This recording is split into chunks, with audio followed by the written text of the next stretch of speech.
this work? Testing, testing. Yeah, it is working. Okay, that's good. Okay, I'll give it back to you. Welcome, everyone. Welcome to Mailly-le-Château, France, where we are all gathered here today. This stony outcrop that we're currently sitting on was once a Celtic community from the 6th century BC.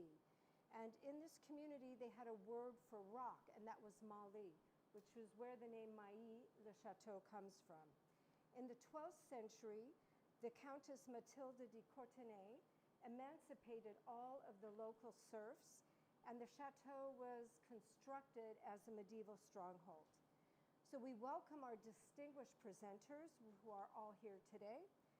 And we are very excited to hear what all of our different presenters have to say about artificial intelligence, its cultural, political, and philosophical potentialities. I'm Gale Elston. I'm the founder and director of Recreate, sponsor of the symposium.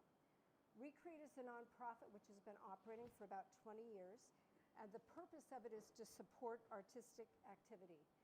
Today, with AI, we see a very significant technological change happening in the world, and the impact on artists and on culture and on politics is what we will analyze in this symposium. Recently, for example, in the US, there was a Supreme Court decision that let stand a lower court decision in Fowler versus Perlmutter, which denied copyright protection to anything produced solely by AI.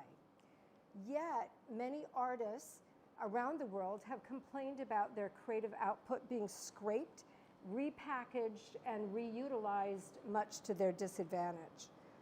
So Recreate was founded after I worked with artists for several decades as an art lawyer in New York City, and also sitting on the board of numerous nonprofits, and really experienced the precarity of the artistic life that many artists experience.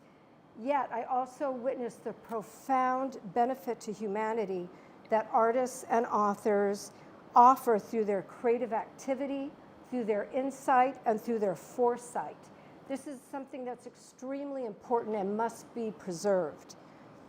My law firm, Gale Elston, worked to advance artists' rights to the degree we could through legal litigation using the Visual Artists' Rights Act, which essentially is an iteration of the droit moral from France.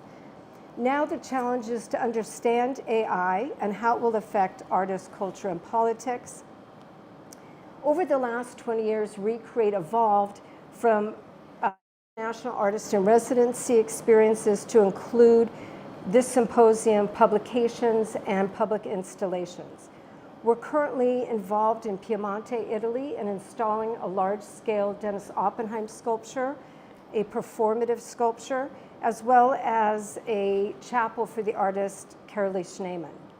So at 6, all of the times for our presentations are in Central European time. And at 6:30 today, we will welcome Anna Longo, who is a philosopher from the LCSP laboratory at the Université Paris-Cité. She has a PhD in aesthetics from the Sorbonne, and will speak about large language models and their techniques of natural language processed through the lens of Lyotard's Le Différent. Followed by Lynn Hershman Leeson, an artist and filmmaker who's a pioneer in artistic discourse of AI, who will present Agent Ruby's Revenge. Tomorrow, June 25th, from 1 to 3, we have the writer and curator, Nicolas Bourriard, right here with us today, who will present Epimetheus and the Zombies, 21st Century Art in Front of the Automatic Alterity. Followed by, we have another presenter right here, Agnieszka Courant, who will present her Recursion. From 4 to 6, we will hear Claire Fontaine, Fulvia, right over here, Claire Fontaine is an art collective whose work, Stranieri Ovunque, was the title featured work of the 2024 Venice Biennale. Next, she will present AI and general intellect. Next, we will have a presentation by the technology philosopher, web pioneer, and leading voice of digital sovereignty, Tariq Krim. Krim has founded the numerous startups, including NetVibes and Jolie Cloud, and the newsletter Cybernetica. He founded Prototype.Earth, a laboratory for AI.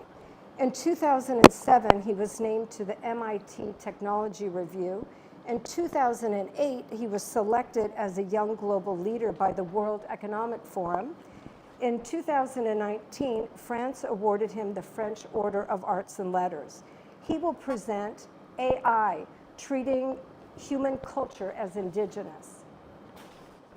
On Friday, June 26, from 1 to 3, we will have art historian and writer Ada Ackerman, who has curated numerous exhibitions and co-edited the catalogs for them, including The World Through AI, which was shown at the Jeux de Paume in Paris in 2025.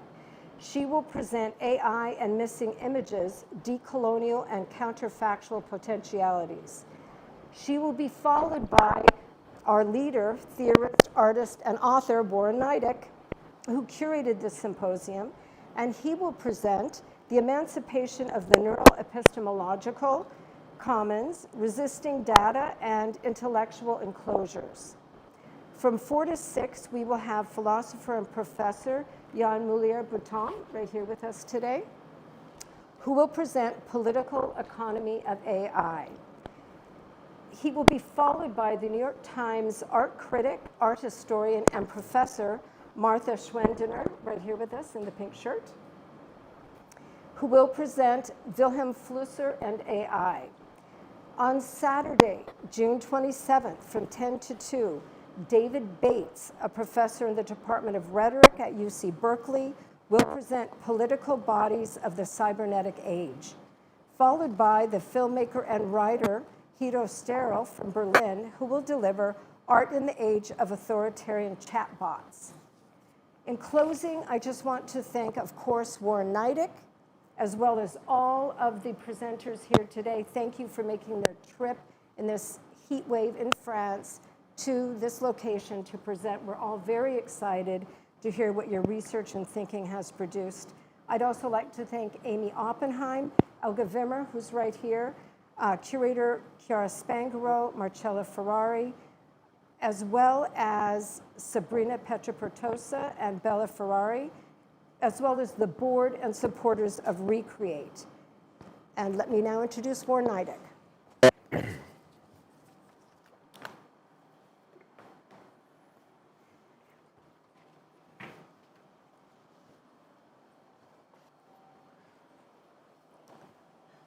Thank you, Gale. And it's been such an amazing pleasure to work with you all along as we progress to this moment.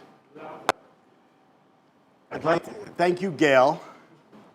It's been an extreme pleasure working with you all along this process and coming to this moment. So the title of this symposium is Artificial Intelligence, Its Cultural, Political, and Philosophical Potentialities.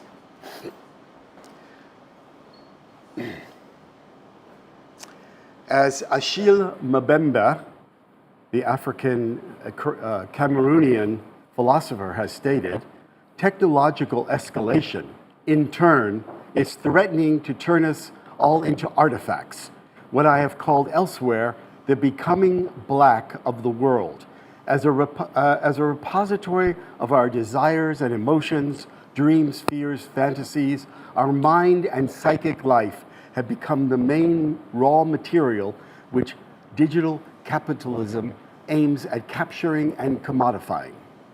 In cognitive capitalism, where we are today, the brain and the mind are the new factories of the 21st century. The proletariat working, and by the way, we have the author of the most important book on cognitive capitalism, Yann Moulier-Bouton, sitting here.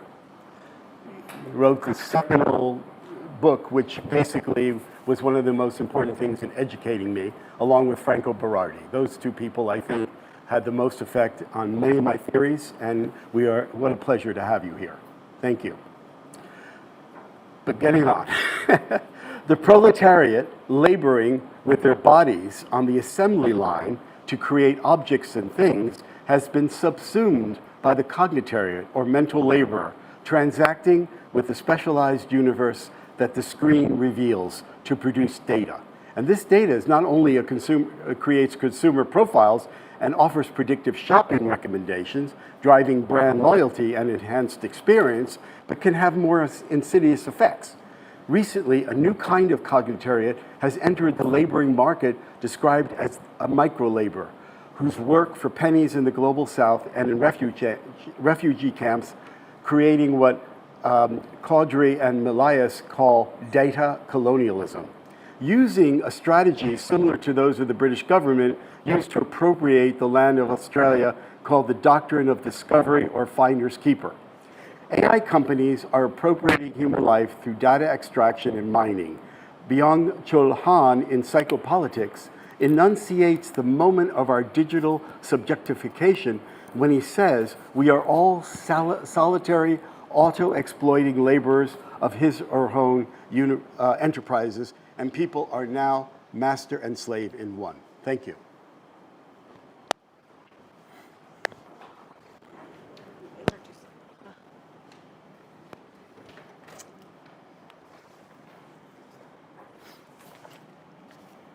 You're coming? Yeah. Okay. No, you'll introduce it. You should. I should? Yes. Okay.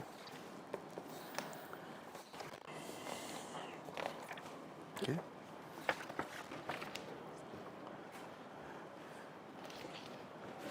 I have the great pleasure of knowing Anna Longo, and we have worked together on a number of occasions, most notably as part of my SOSFE Summer Institute of Art. She has been part of that on a number of occasions. But Anna, as Gale was about to say, is a philosopher and member of the LCSP laboratory at the University of Paris Cité. She received a PhD in semiotics from the University of Paris, Panthéon-Sorbonne, and has taught at several universities in France and the United States. Her research spans multiple fields and seeks to understand modes of subjectification in the context of the digital revolution. Her recent books include Le jeu de l'induction, automatisation de la connaissance et réflexion philosophique. And another book, Deleuze and Philosophy de la Multiplicité, and Cannibalism, Civilizational, forthcoming, and many, many published papers. Thank you very much, Anna. Thank you very much, Warren. Thank you to the Recreate Art Project for this invitation and for the organization of this conference. And also thank you, Sarita, for organizing everything. So I'm really glad to be here in this such a good company. So I will talk today about how LLMs invite us to rethink the modern subject. So I have some slides that should be projected, I think.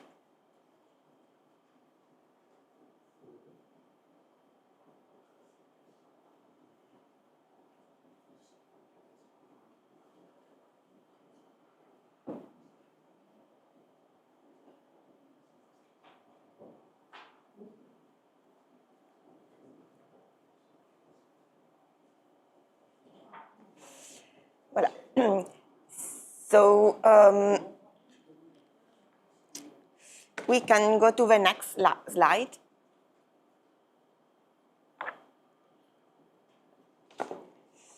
Okay, so also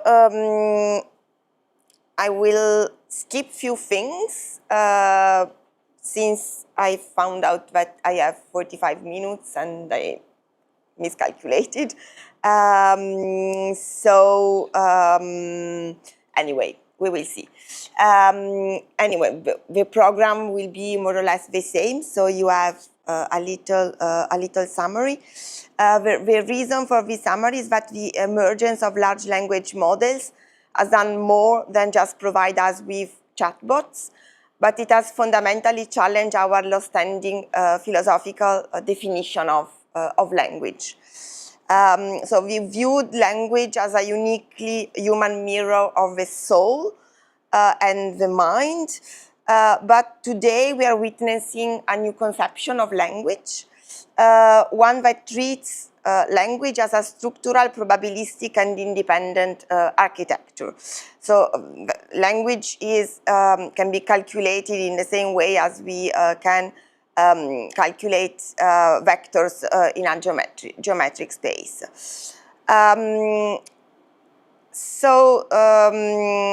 What I found is that there is a sort of comparison which is possible between this view of language, the view of language that is proposed by LLMs, and what Jean-François Lyotard introduced mostly in the different. So I quote Lyotard. So information technologies are interesting and at the same time troubling, to the extent that they force us to reconsider the position of humans in relation to the universe, in relation to themselves, in relation to their traditional ends, their specific capacities, and their identity. So I will investigate in this conference the philosophical and political implication of the non-anthropocentric perspective on language, which emerges together with LLMs and with Lyotard. I'm not saying that it's the same thing. I'm just comparing the two ways of understanding language to get some conclusion about the consequences for the conception of the subject from a metaphysical point of view. But I am a philosopher, so. Okay, so this is the summary.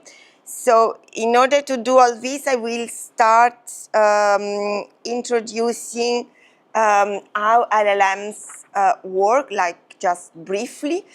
So we can go to the next slide.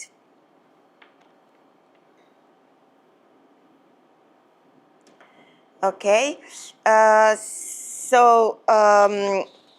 large language models are a category of deep learning that are characterized by a specific architecture which is called the transformer.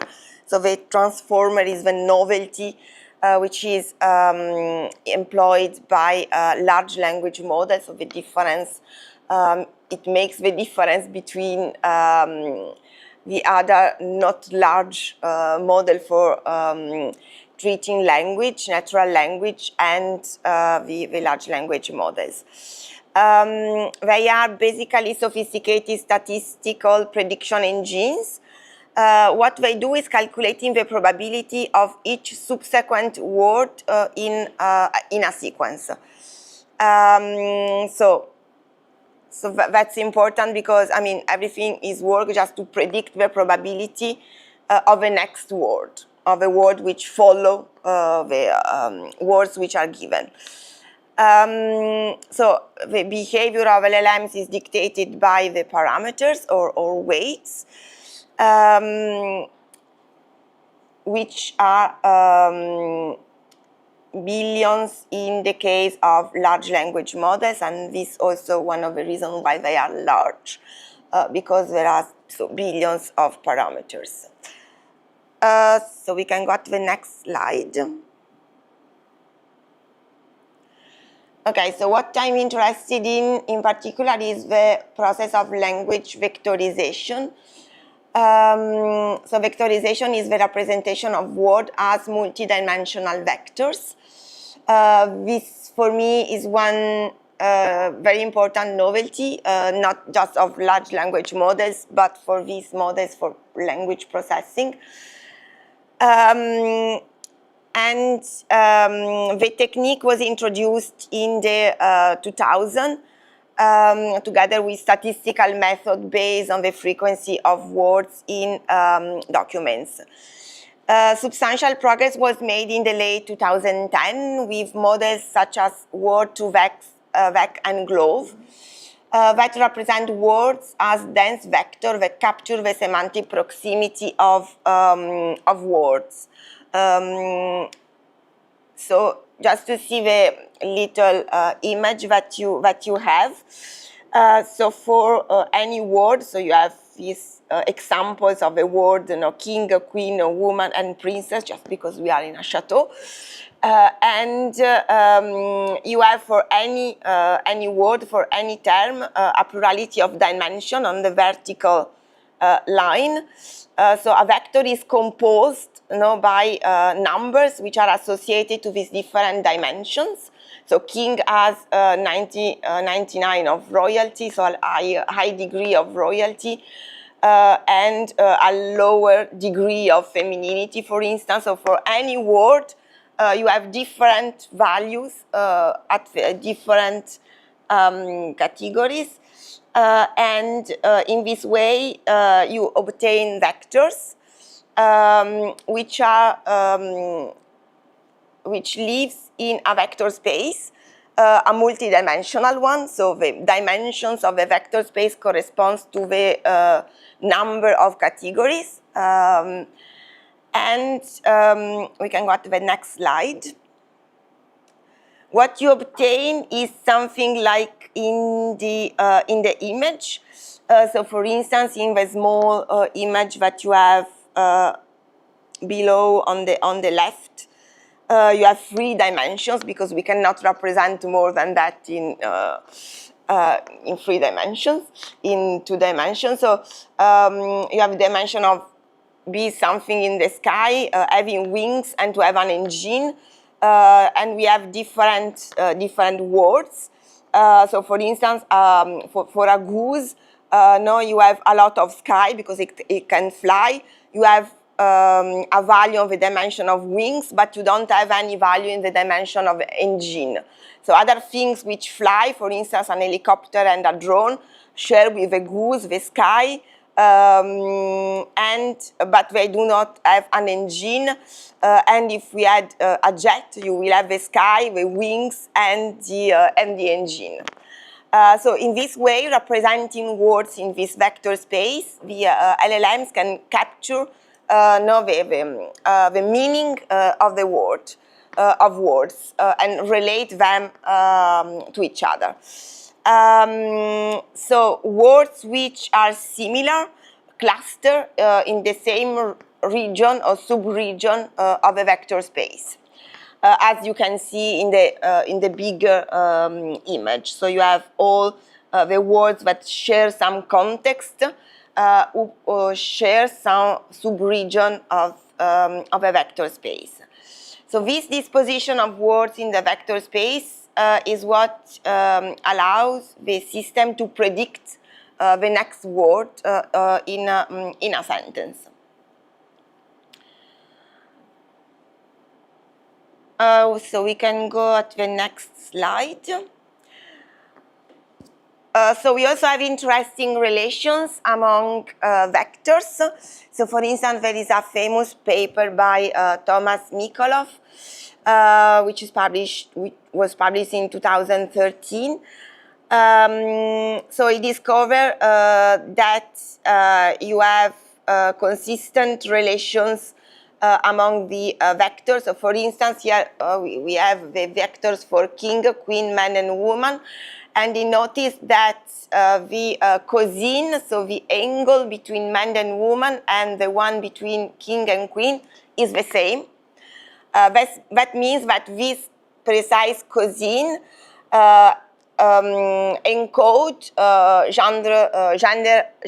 gender difference between the vectors. So the gender difference is just this difference, this cosine among vectors, and this is valuable for all the opposites for the other couples, man and woman, in the vector space. The same also is true for the relation between country and capital. So all the vectors which indicates the country with its own capital has the same cosine, and this is replicated everywhere. Then you can also make operations with vectors. So for instance, you have a vector for king, you subtract the vector for man, and you obtain something like general royalty. But if you add the vector for woman, you obtain the vector for queen. So there are mathematical operations which are possible among vectors. So they are coherent. This is a coherent way of representing the meaning of the words. So we can go at the next slide. Okay, so the big novelty is the transformer. So the transformer were introduced later, and it allows the system to compare the different vectors in order to grasp finer nuances of meaning. So in the previous model, vectors were just created and put in this vector space. So the vectors are usually called also the embedding of words. But they couldn't talk to each other. In the transformer architecture allows to better grasp the meaning of word, comparing them with the other words in the sentence. So for instance, here in the image below, you have down to the river bank, and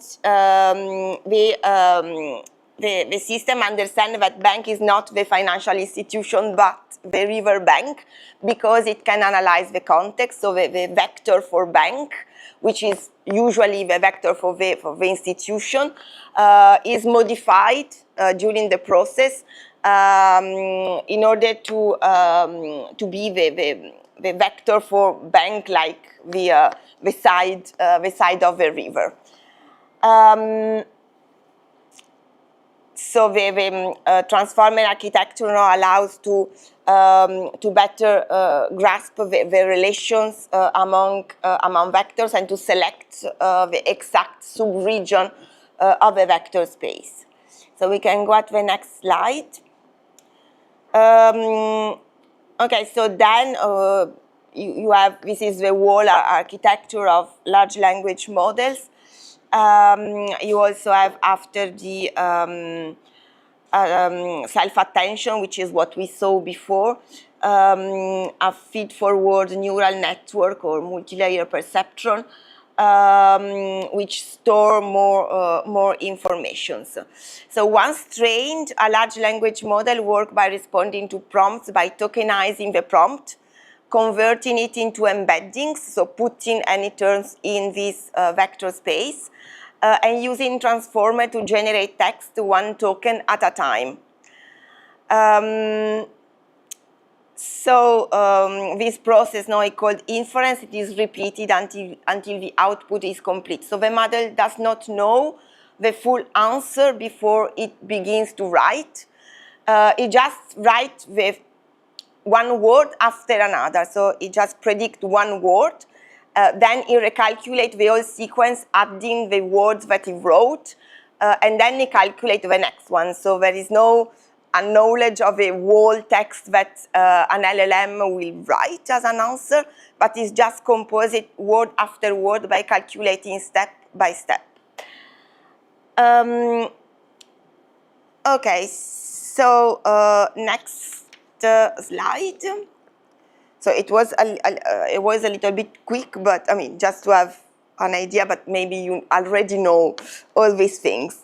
Okay, so as we saw, the representation of language that emerges from LLMs challenges the most established theories of linguistics, as well as philosophical views on language. So vectorization allows mapping vocabulary in a continuum geometric space. So here the linguistic competence appears as a matter of predicting the term that can be linked to the given. So we can reduce the linguistic competence to this capacity of following a path in the vector space.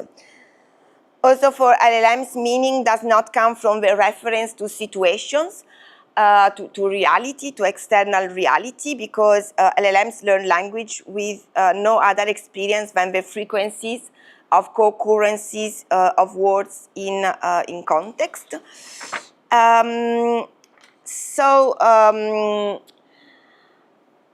Linguistic, so there are different linguistic theories that are available, but none of them can actually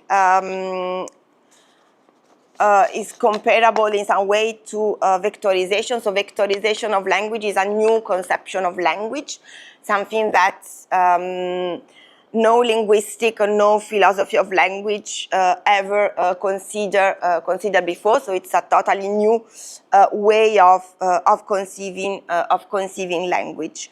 So we have some antecedent to this, which I will not explain because I have to go quick. So the next slide. So you have next slide that we will skip. It's about generative grammar. So generative grammar was the model which was used for natural language processing before using other systems. So we can say that there is a similarity between the way in which LLMs conceive language and Wittgenstein's philosophy. Wittgenstein said that the meaning of a word is its use in language, and basically for LLMs this is the case. We can also compare the vector space of language with the structure of structuralists, considering that there is this big geometric structure where any word is a vector which has a precise meaning in relation to all the others. But of course in something different, because in orthodox structuralism you just have binary oppositions between terms, and the vector space of LLMs is a sort of very plastic space where vectors can be reoriented. And also there is not just binary oppositions, but a whole range of differences. So it's much more richer than the space conceived by Saussure, for instance. So we can go to the next slide.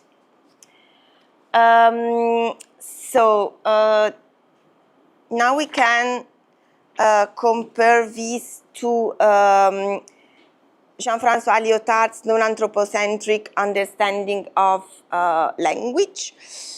So Lyotard has been interested in language since Discours Figure in 1971.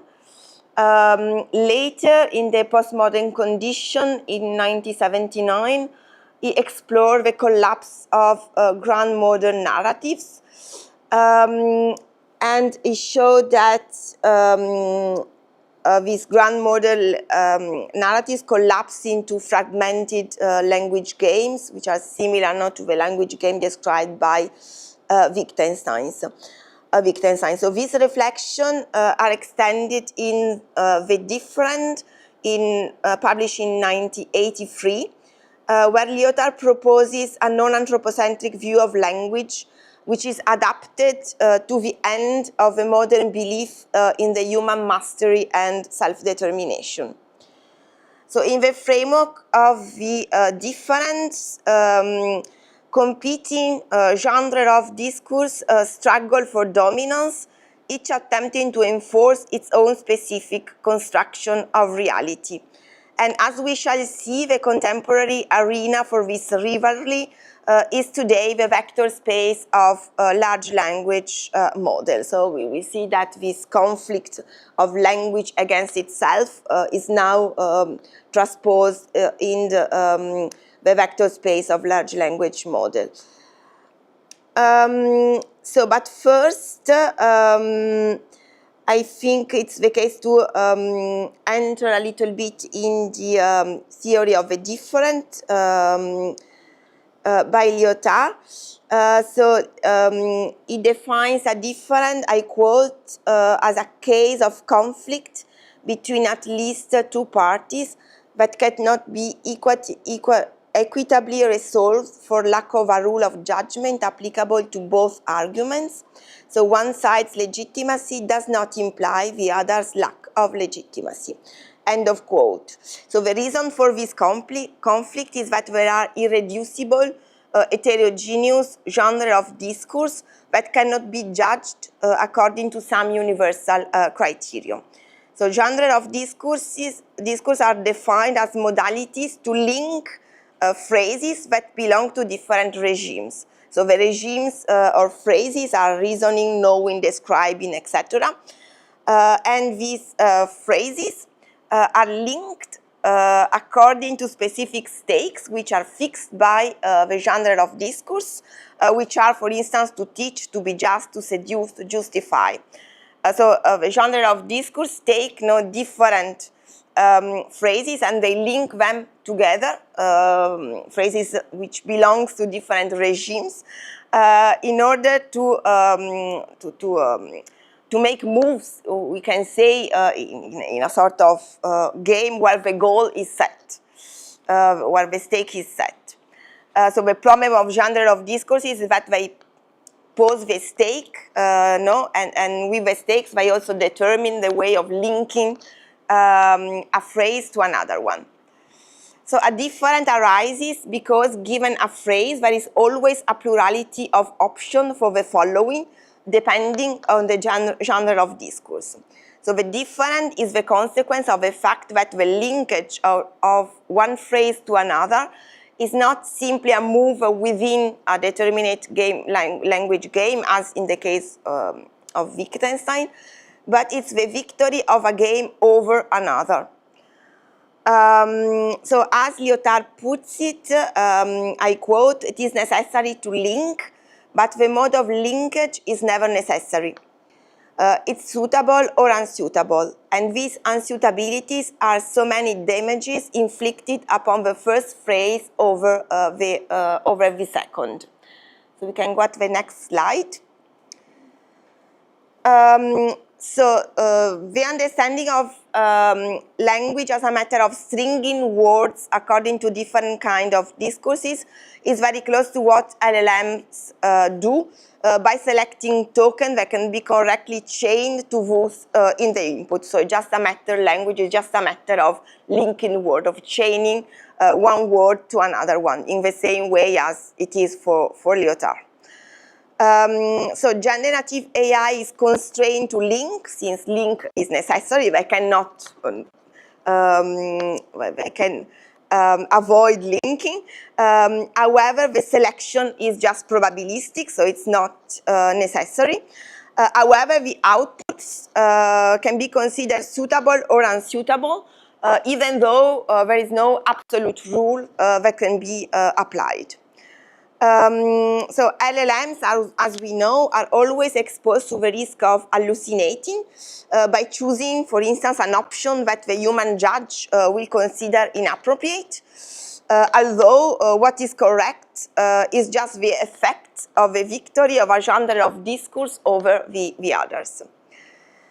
So from this standpoint, the automated generation of discourse does not escape the principle which are stated by Lyotard, so that language is simply a matter of stringing words according to non-necessary rules, or maybe we can say conventional. The actualization of one genre of discourse can always be the occasion for a different. So since the problem of linking words is problematic, and according to Lyotard, this problem is the problem of politics, Then the geometry of a vector space of LLM is today a political issue, as we will see later. So before we just recapitulate the reason for the compatibility between Lyotard's and LLM understanding of language. We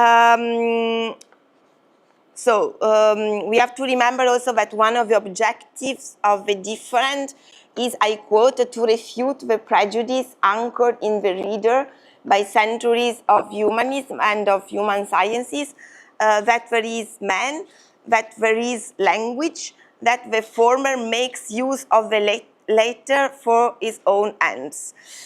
So basically, for Lyotard is not the human subject who is the master of language, but in some way, the language actualized through the speakers according to the different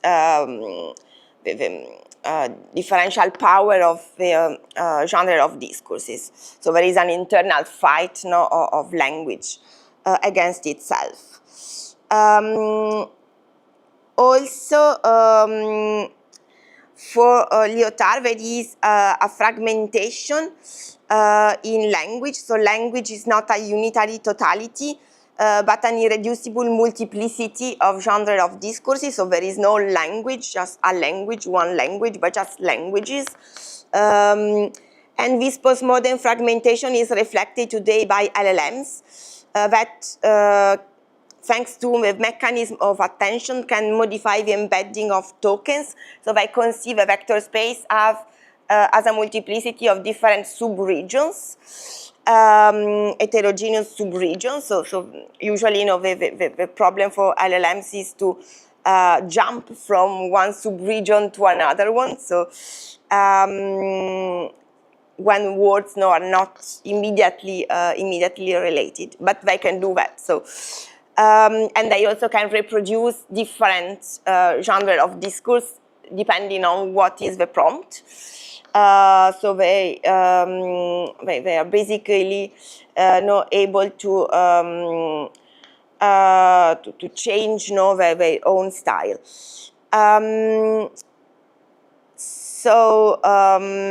So rather than a rigid and monolithic structure, the vector space is flexible and differentiated in a plurality of subregions. So for instance, vectors stand in different relationships if the text is an ancient English in slang or if it is a quotation from a famous author. So the system can map, for instance, the vocabulary of Jean-François Lyotard, putting all the vectors with specific orientation in that case. Another thing which is interesting is that, as Lyotard stated, I quote, the phrases that happen are awaited not by a conscious or an unconscious subject who would anticipate them, but because they carry their own set of directions with them. That is, they carry instructions as the end pursued through them. In the same way, the vectors in the vector space, yes, it was the other, thank you. The vectors in the vector space carries with them the instructions to predict the following. So any vector is a list of numbers, and it is by calculating this list of numbers that it's possible to link the following. So vectors in vector space really carry the instructions with them.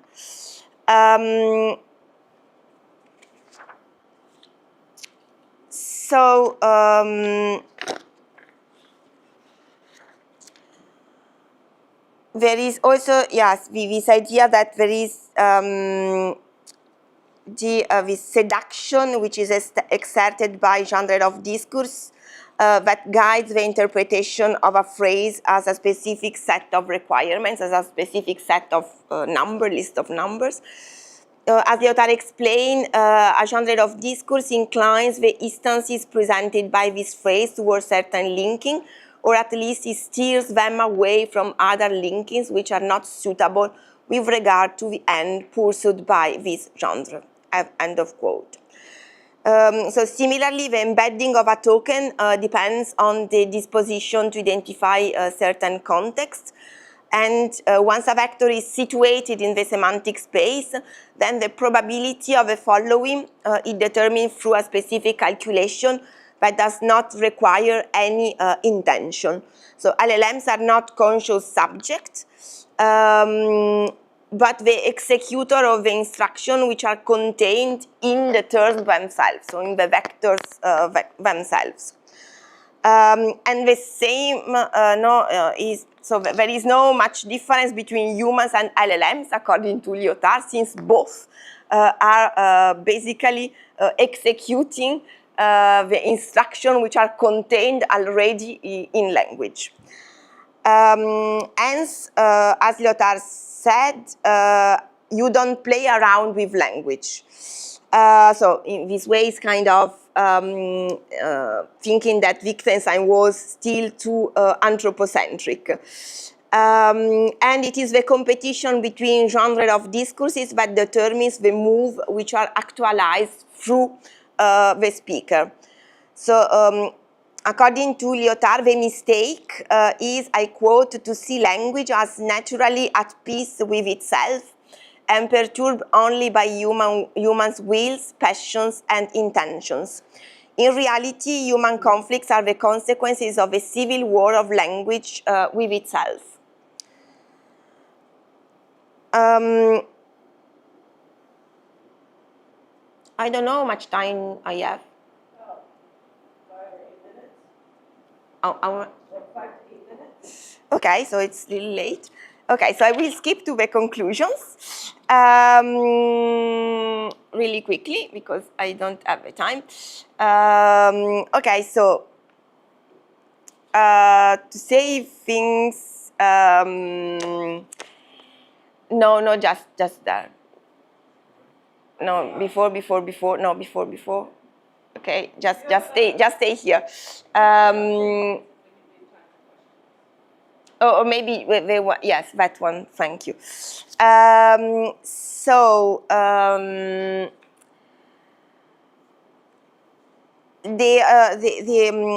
idea is that there is this kind of civil war of language against itself.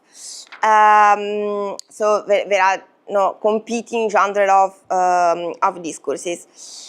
And we can see today the vector space as the theater of the war of language against itself. So now it's the next slide.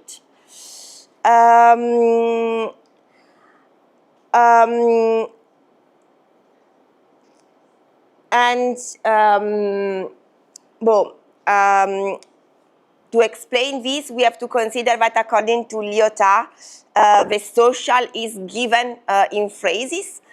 So a universe is given in a phrase, and this universe is articulated by a genre of discourses. So how do we link these phrases? So the social is described and articulated through language, and so if there are social struggles, they also struggle for language, for defining words, for defining terms. So we can also say that today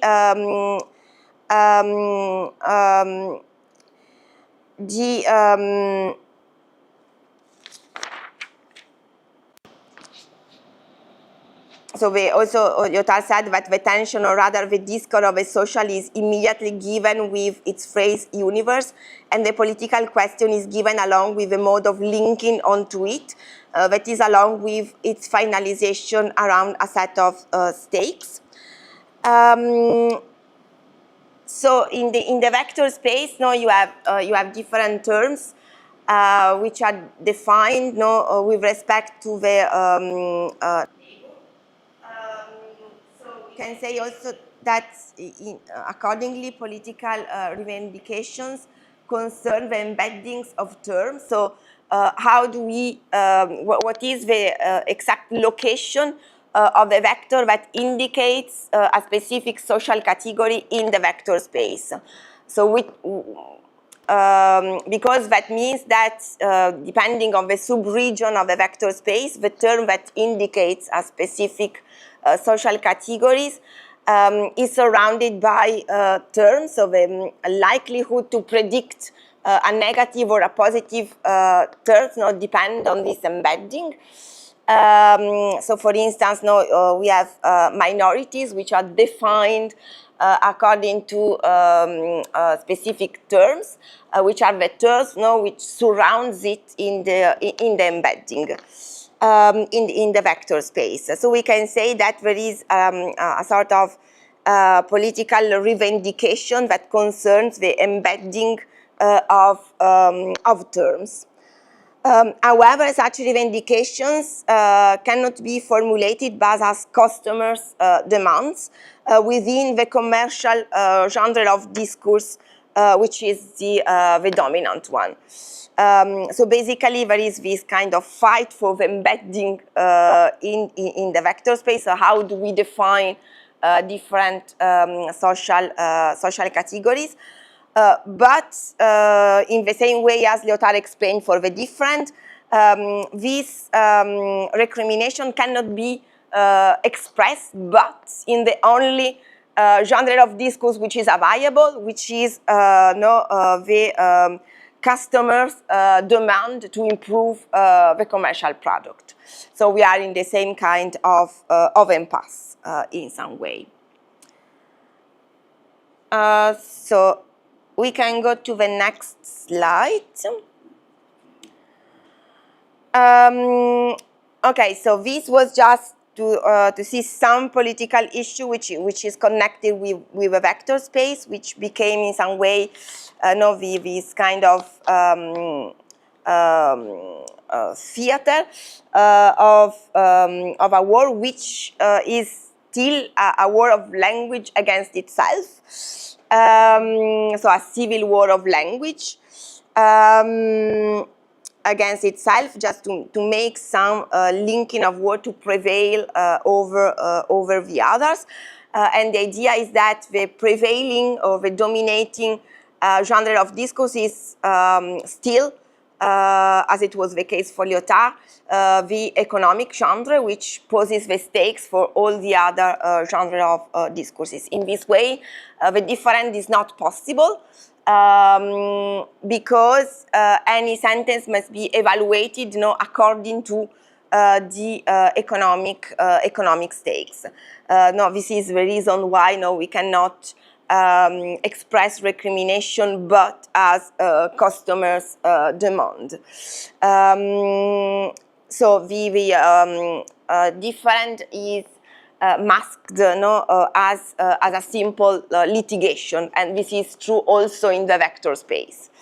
Also because we do not allow the LLMs to hallucinate, so we do not allow the LLMs actually to produce a different, but we train them and we try to make them reproduce the more suitable or acceptable ways of linking words. Okay, so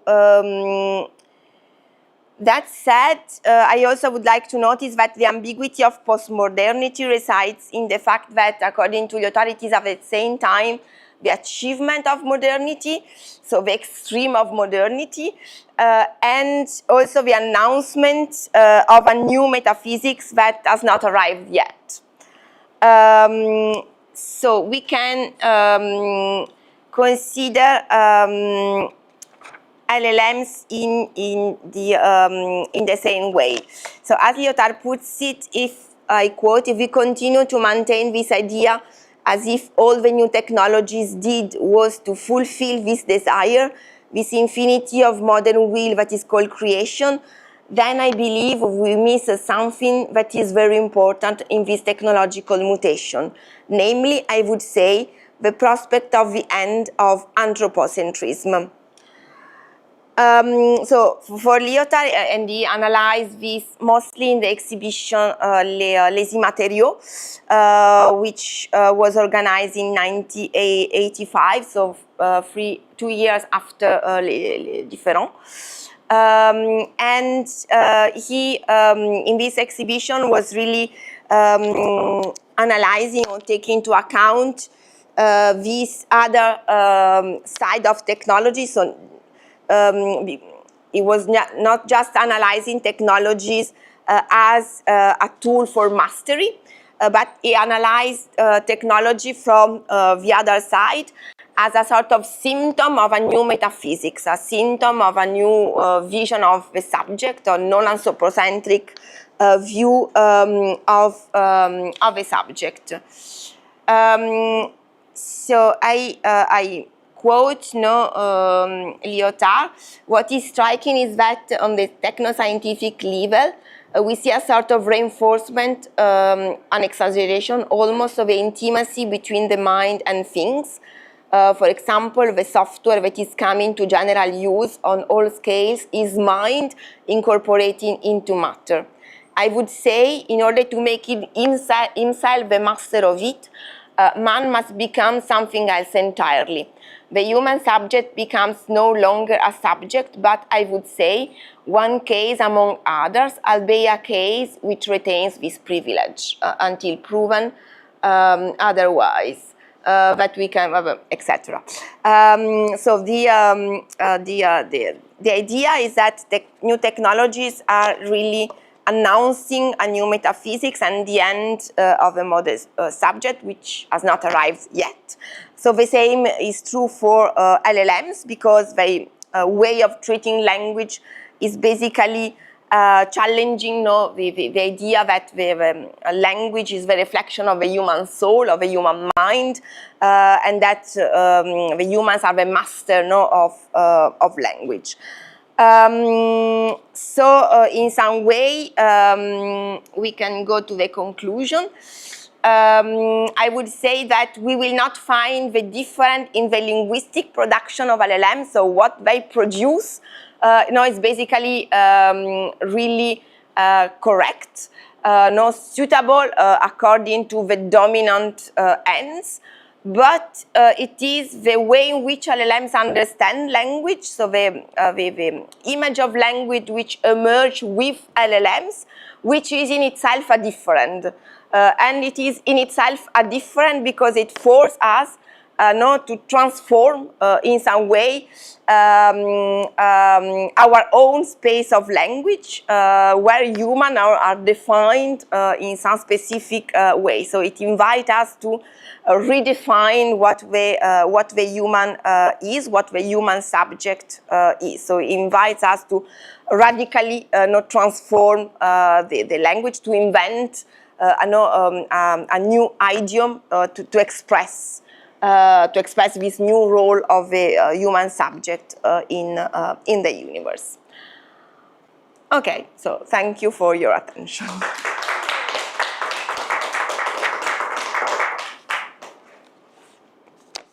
Should I start out asking a question, or is there somebody else who I would have like? a, You have, excuse a me. roaming mic also. Okay. So,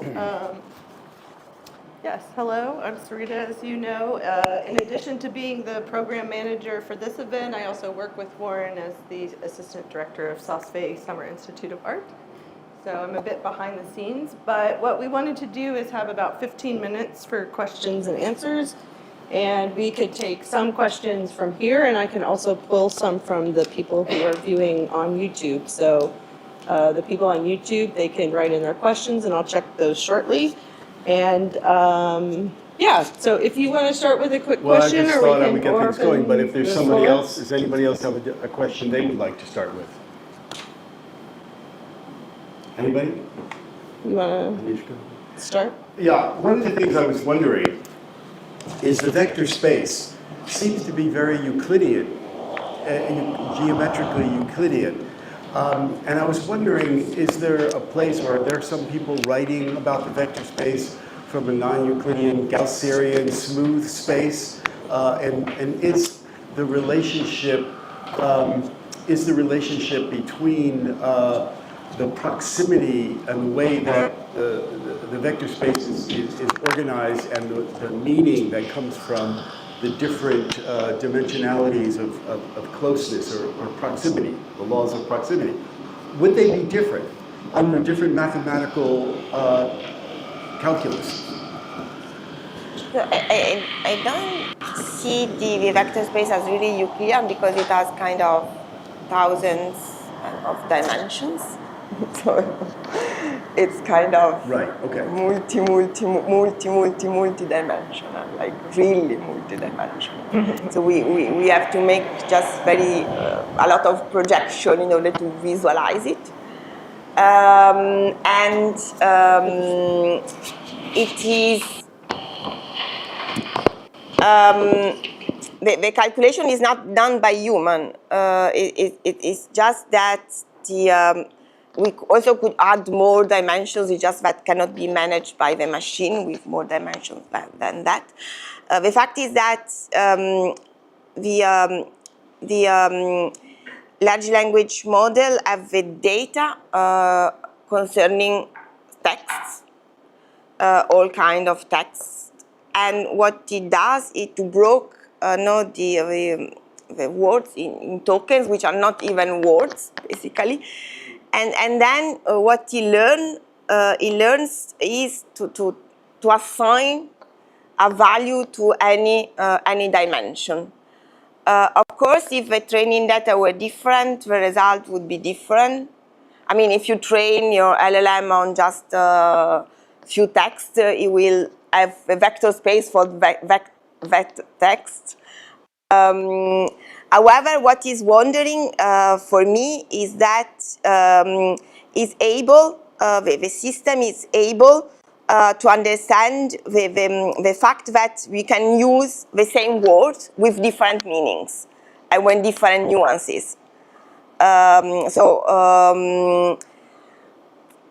Not only the synonymous, so for instance, cricket, which is a game, and also the animal, the system can understand that the word cricket is two different vectors, not just one vector. But it can also understand that the word used by Lyotard, for instance, in the context of Lyotard philosophy, the word different is more similar to some other words than to others. So it's really plastic in this way. And it can go very deep. For instance, it's possible for LLMs to reproduce the style of a single person. Now there is this experiment with this man who died, and they reproduce the speech and the writing of this person for the parents or for the family in some way. So they had the illusion to talk with him, but they didn't. It's just because the LLMs determine the special vector space for this person. So it's really general and at the same time really specific. That's why I said, no, it's full of subregions. It's not homogeneous. It's really heterogeneous with subregions.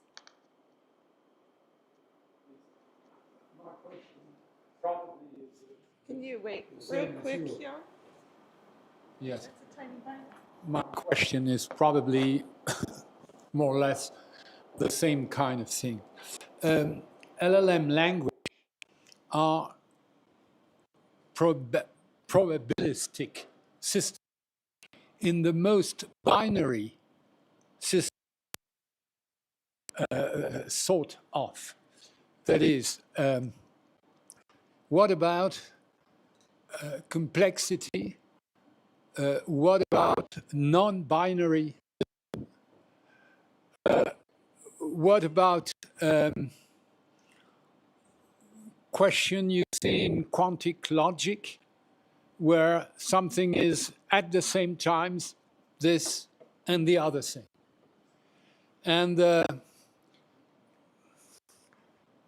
maybe what Jean-François Lyotard was thinking of, and that the part most interesting of your speech, was not that much the exposure of the LLM language, but how philosophy can deal with what quantic logic is dealing of. That is, the Schrödinger cat is here and not here, which destroyed totally the LLM language system model, which is a purely probabilistic system, a binary system.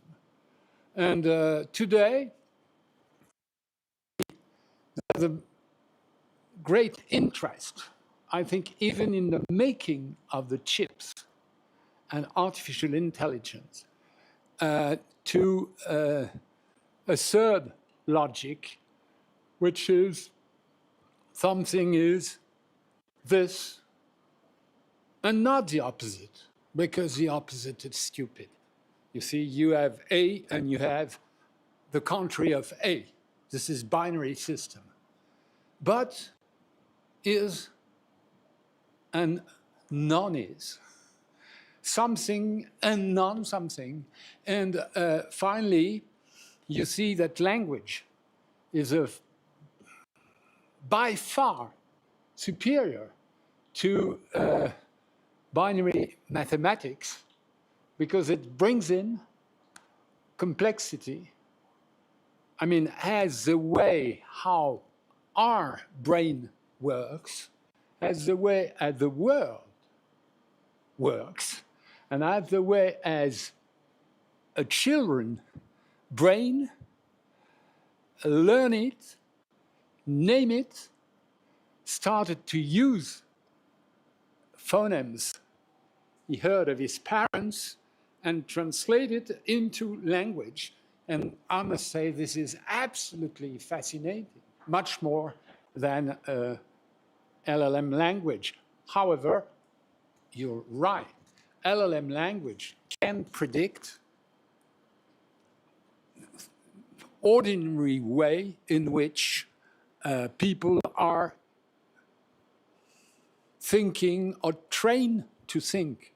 That is, it will forecast perfectly well the common opinion and will not create one slightest thing, which is the point which interests us if we are dealing with art, creation, and something which is at the same time totally singular, totally universal, and totally contradictory without the easy way of Hegel, that is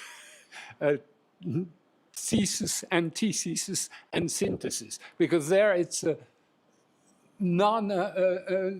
it's a dead end as regard dialectics. So maybe what I do not grasp totally is, will Lyotard agree with your, you say, use of his thinking of the différent to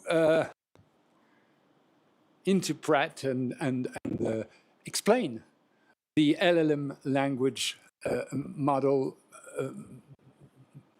let's say, I would say, fashion, because there's a true LLM fashion, and now replaced by artificial intelligence. But you see, that's maybe it was the point that Warren had in mind. Am I wrong?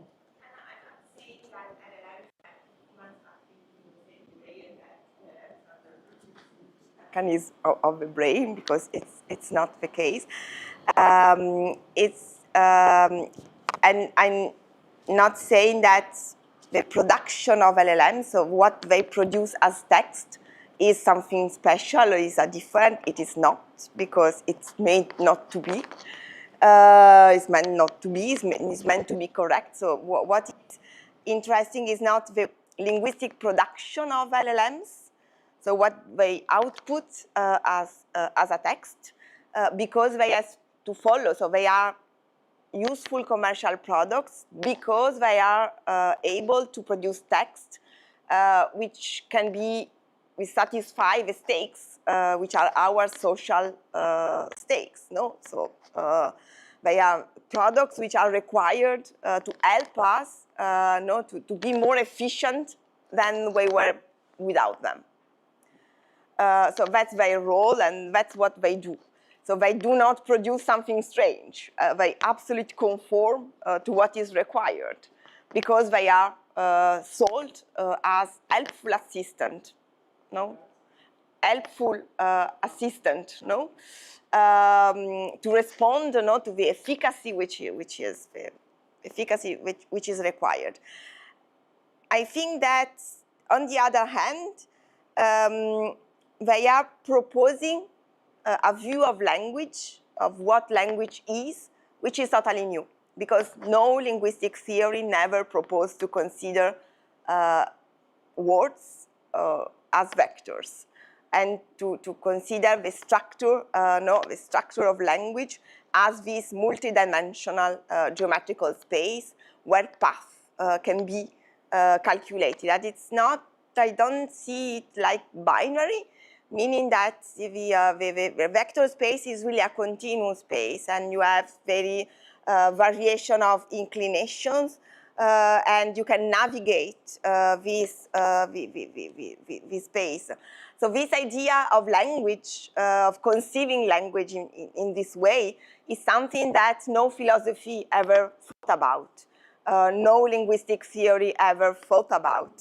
So it's a new, and so in this way it appears as a different, because it forces us, to see language in a different way, a language which is not mastered by the humans in some way.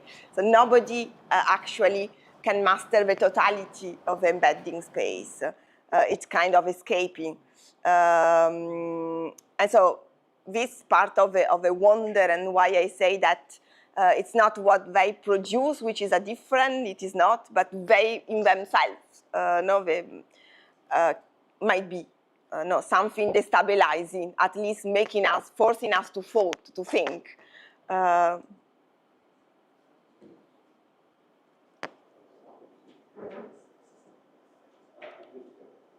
You have a question? Yes. Oh, okay. Yeah, we just have like 2 more minutes, so we'll have to keep it really quick. Let's go there.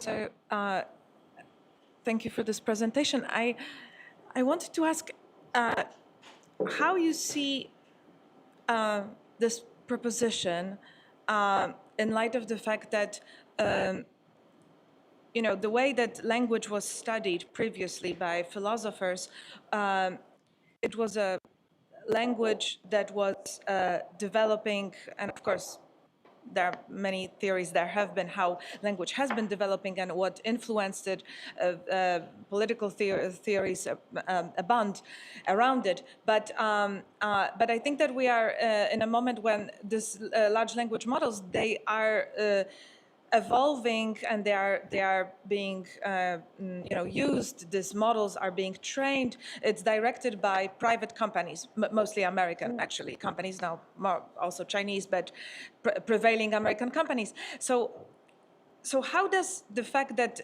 this is skewed so much to the privatization of language and these models, I didn't see it in your presentation. I'm curious, how this theory can be seen in this slide, because for me this is very different than language that evolves. There were attempts, of course, political attempts of the various regimes to control language, and these regimes that attempted to do it, various kind of ideologies, they failed, because language always is something wild that escapes. And it's impossible to, for example, control how slang will evolve and how some words from slang are integrated into main speech. These are things that governments or various agents tried to do and often failed. But now with LLMs, because the field of this field of language is controlled by private agents, by corporations, and sadly, this is to some degree at least successful. So I have doubts about how this can be compared, even because this is a privatized, highly privatized field. So what is your response to that? Yeah, I think that I treated that in the I mean, I couldn't develop too much, but the idea is that there is this fight for the vector space. So that's what I mean for the fight for the vector space, for defining, because there are default embeddings, and then we can say, okay, no, we are kind of, we have to resist this default embedding, which is imposed by the enterprises or by the elites who controls the system. The problem is that we cannot express this, but as customer requests. So there is a fight for the embedding space, and it is there. So it's what you said, because it's privatized, and we can say, okay, they are controlling language, so we would like not to define terms in other ways. We would like them to be more sensible to minoritarian ways of expressing, and we can say, okay, just put more data in. But when you put more data in, you're just making the play of the people who are controlling this, so I think that we are in the same situation that Lyotard described, in neoliberal democracies, where there was this possibility now for everybody to express themselves, but within the rules of a game which was closed, in some way. So you have to express yourself, but you will win if actually your proposal will improve the efficiency of the whole system. So we can, reorient the vectors, but we will see what is more profitable at the end. So we can be more inclusive, but maybe it's just a better product. So it's just a language game. LLM is kind of in this context a language game. Not a language game, because, not language game in the sense of Wittgenstein. Sure, but But yeah, I think that what I was saying is that the political struggles are now in the embedding space. So we cannot disconnect political struggles from the vector space of LLM. So it's a new theater, in some way. But we have limitations as usually for but fighting. There's no outside. Because there's no outside. There's no outside. Exactly. Yeah.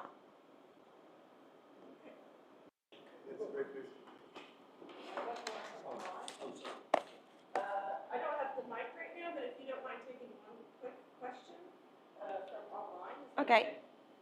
Let's see. I understand how this pretends, and if you could repeat it, because I don't know if they can hear me online or not. I understand how this pretends the end of the Cartesian subject, and I'd like to hear more about the idea of man as the synapse. How does the subject differ from the Tolkien subject? Okay.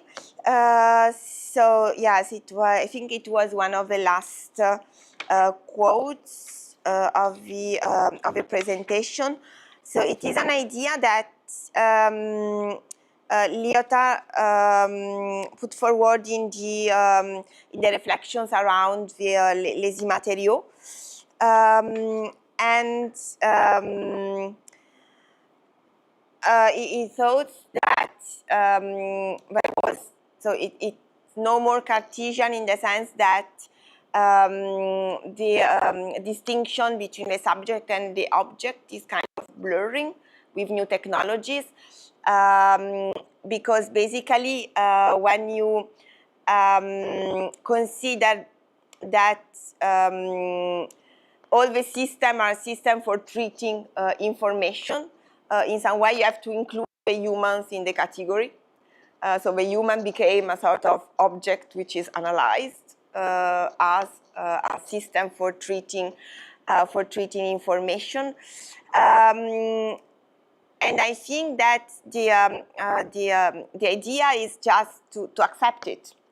So to accept, not just, okay, say the human subject cannot be reduced to a thing that treats information, but the idea is, okay, just try to accept this, to accept that there is no human exceptionalism, no, and that the human is just a node in a sort of network, no, of general network where no other objects are working, processing, and transmitting information.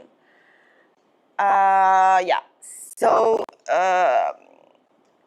the idea is that we have to step back from the idea of mastery, since this web cannot be mastered or controlled totally by the human that is escaping. So for Lyotard, the problem was, how do we end this pretension of mastery, which is that of the humankind. I think that is awesome. Thank you so much, Anna, for being here. Thank you, everyone, as well, and from the people all around. We, of course, have our second talk with Lynn and Hershman coming up, but I think we need just like 5 minutes here to transition things, and we'll get her connected online. So we'll just have a quick 5-minute pause, and then we can go with her. Yeah. Thank you.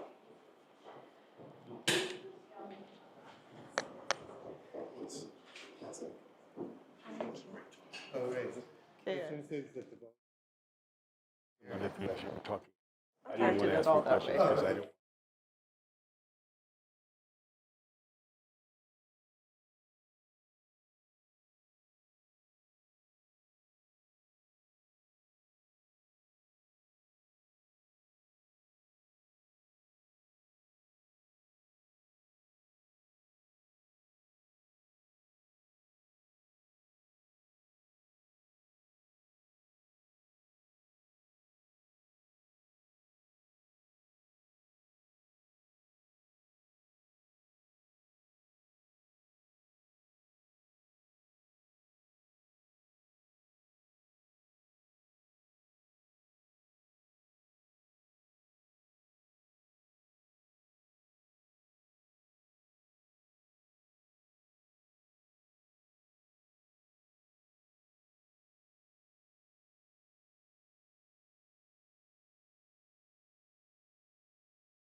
But it's going to be fully.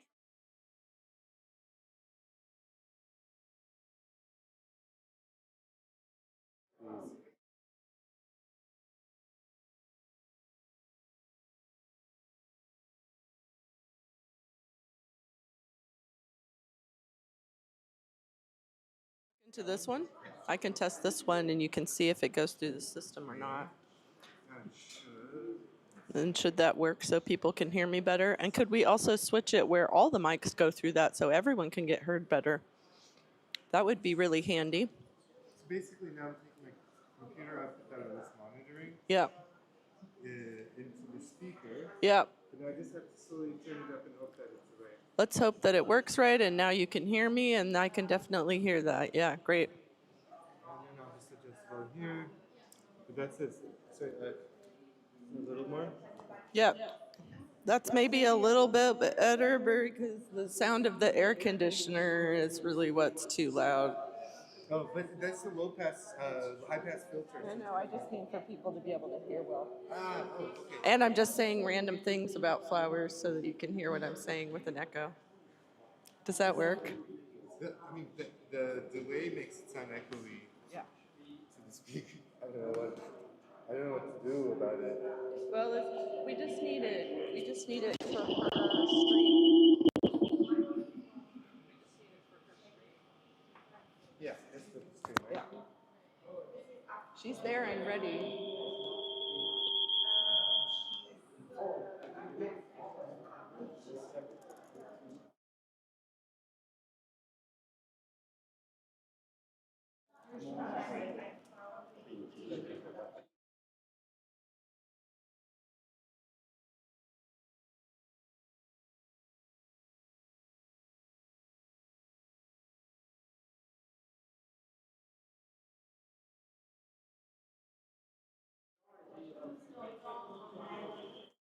VC.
Move down, right.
Let's go, okay? 2, 3. Oh.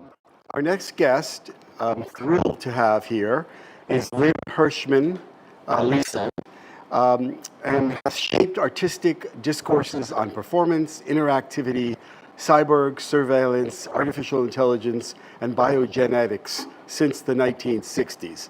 Alongside her artistic work, Hershman Leeson has written and directed 6 feature films and documentaries, including Women, Art Revolution 210, Strange Culture 2007. Her work is held in the collections of major institutions, including the Museum of Modern Art, the Tate of London. Hershman is a professor emeritus at the University of California, Davis. And she's going to be focusing, at least in the beginning, on her seminal film, Agent Ruby's Revenge.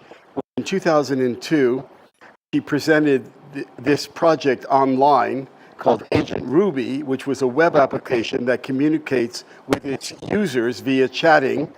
And Ruby takes her name from one of the characters in Hershman Leeson's film Technolust of 2002 also, and as such continues in the series of fictional female characters in the artist's work.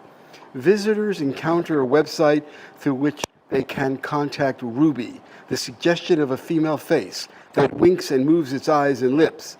Even from the first encounter with Agent Ruby, it is obvious that Hershman Leeson is using the innovative technology, which is a predecessor of AI, to examine that which always the focal point of her artistic practice, namely identity and interaction. Let's welcome Lynn Leeson Hershman.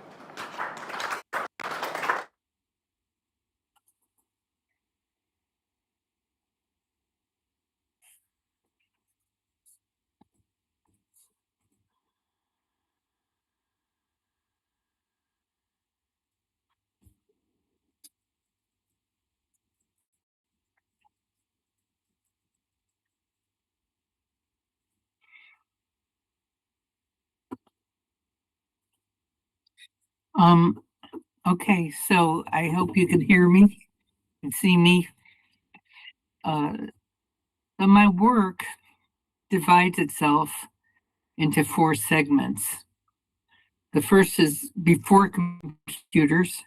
The second is after digital, AD. BC before computers, AD after digital, ABC after biological computing, and now AAI after artificial intelligence. And my most relevant works have been born on the cusp of disaster. I'm trying to show some images. Are they showing up?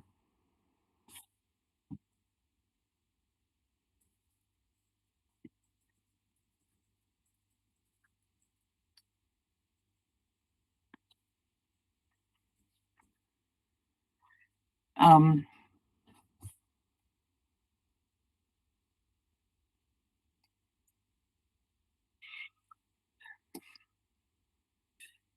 are the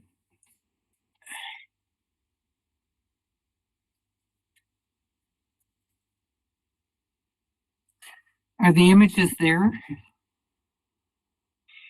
Yeah, we have them on. We just didn't know if you were sharing them or else. Okay. So my most relevant works were born on the cusp of disaster, and the first occurred in 1960, and all of these were kind of surreal. For example, in my first museum exhibition at the University Art Museum in Berkeley, I included these works, and they were self-portraited as another person as well as breathing machines. And I was excited to show them because they use sound and they use sensors, and those hadn't been used before that I knew of, and I was curious to see the reaction of viewers to works that incorporated technology. And the way these operated was that you walked up to these pieces and there were sensors on the floor so they knew when somebody walked up, and they would start talking to you. And I returned to the exhibition with several friends. The day it opened, and to my horror, the gallery was completely empty. Brenda Richardson was the chief curator, and she had closed my exhibition because she said she could. And when I asked her why my work was closed, the explanation that I was given was that media wasn't art and it didn't belong in a museum.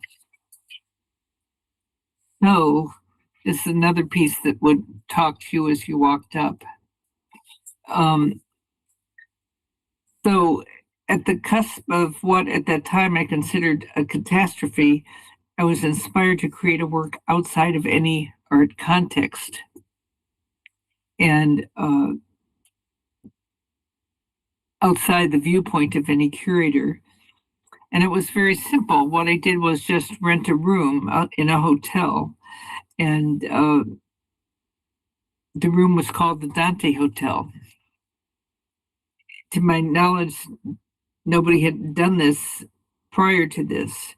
And the way it worked was people could access a key at the desk 24 hours a day and then trespass into this alien space where a fictional occupant was in the bed and surrounded by artifacts.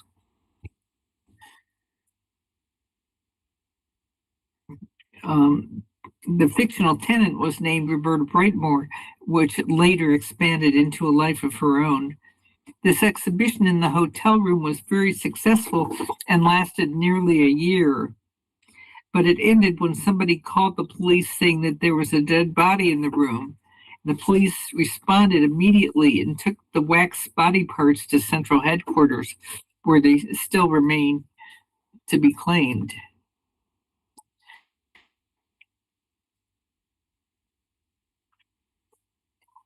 These works, just like the breathing machines in that time, were not considered art.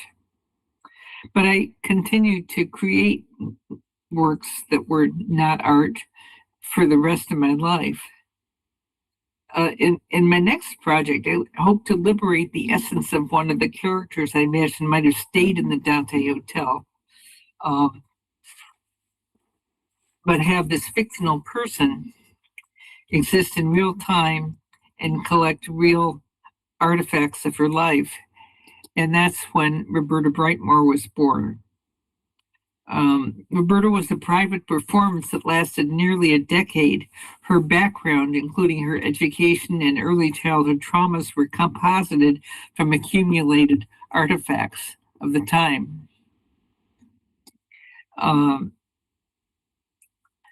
She saw a psychiatrist, used a specific language, had a unique handwriting.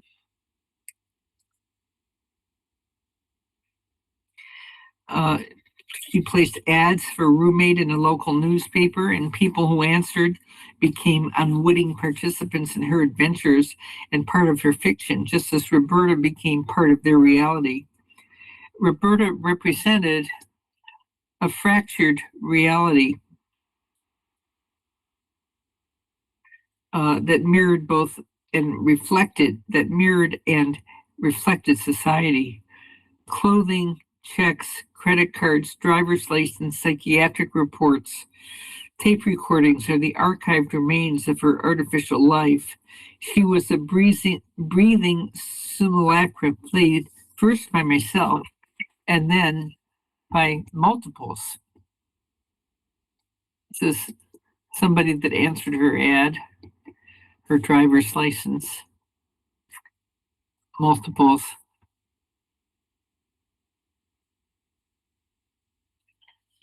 At the same time that Roberta was having her adventures,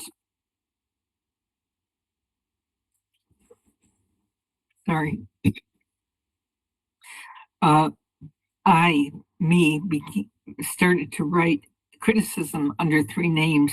They were Prudence jurist Herbert Good and Gay Bannon, and they were published internationally in magazines as well as throwaway doorstops.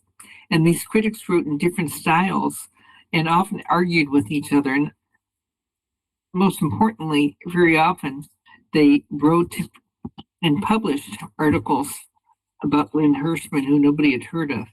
Now, I showed these articles to galleries, and they were so impressed that a woman garnered so much attention at that time that I was given my first exhibition. And one might say, well, that's not ethical, but neither was the time's deeply ingrained omission of women from any art context. These printed articles gave my work credibility, and they were the only printed record of my works from that era.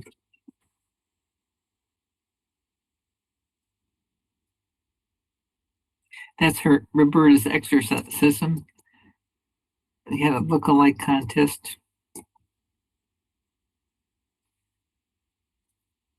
After Roberta's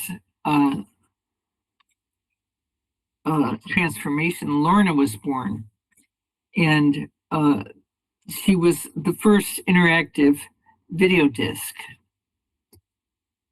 Where is it? And here's one of the articles.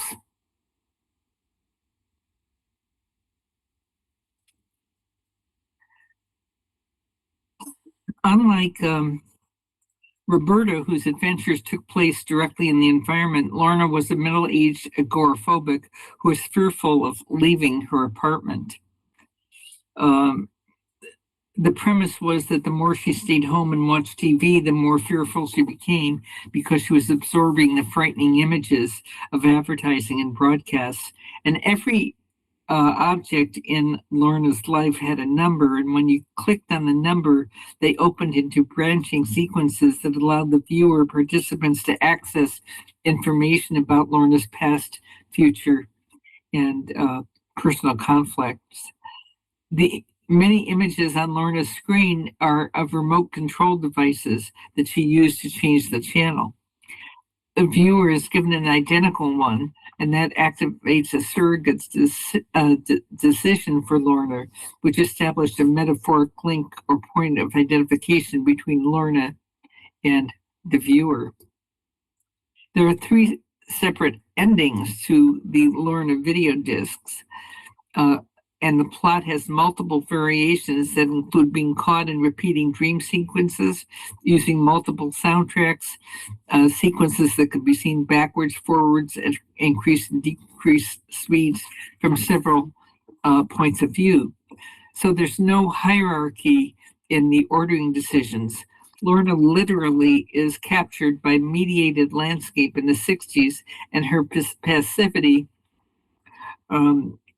was caused by the being controlled by media, which was a counterpoint to the direct action of the player. And as the branching path deconstructs, the player becomes aware of the subtle and powerful effects of fear caused by media. Rather than being remotely controlled, the decision unit was placed literally in the viewer's hands.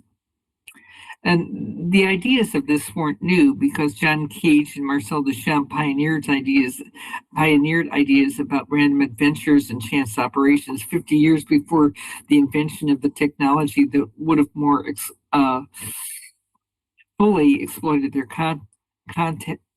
concepts. At the time, nobody would exhibit Lorna because I was told she wasn't art. And she was only shown 52 years after I made her. But the reception to my work was not as hostile as many others. For instance, Namjoon Pike had a very difficult time, and his problems were similar. Delivery systems which art could reach an audience was new and even considered radical. In the 60s and 70s, no one would exhibit the breathing machines because they used sound. It was only much later that I learned that they were among the first media works created. Therefore, there is no established language to place them into an art historical context, and according to the existing standards, they indeed were not art. After Lorna came a series of works where content and delivery systems commingled. And I created something called the Floating Museum that helped artists to put works outside of traditional structures, like in prisons and walls and hotel rooms. And Myth America, which again was a corporation that helped artists to work outside of the system. Here's something by Timothy Leary talking about my Myth America is doing in this particular media outlaw guerrilla raid is the most important thing that can be done. We're all victimized by monolithic media, and any attempt on the part of the individual to co-opt some of the video electronic energy and individualize it, make it into something singularly ours, is a great step for human evolution and freedom, and I endorse Myth America all the way. Great. So among the works that I was doing, as I was saying, was Deep Contact and Room of One's Own. Deep Contact invites participants to touch the screen, literally touch them, and navigate the narrative that way. And they're required to touch the guide on any part of her body, and adventures develop depending upon what part of their body they touch. Room of One's Own used the very act of looking to initiate action. The viewer's eyes are inserted into a small video monitor right here, and they see themselves looking inside. And while the protagonist inside the video talks about voyeurism and the explosive effects of female identity and repositions the viewer who becomes victim in the ongoing narrative. In 1888, Etienne Jules Murray perfected a gun that substituted film for bullets.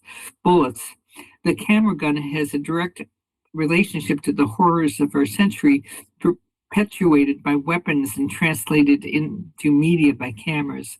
So the notions of cameras and guns and triggers all link media representation to lethal weapons.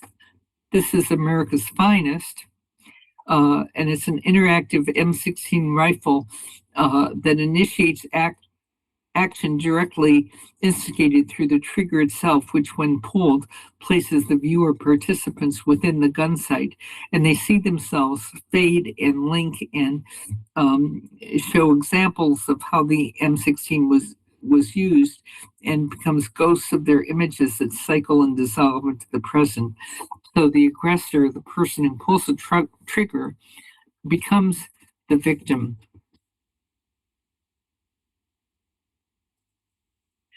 Contact. In 1994, the internet became a construction in my work.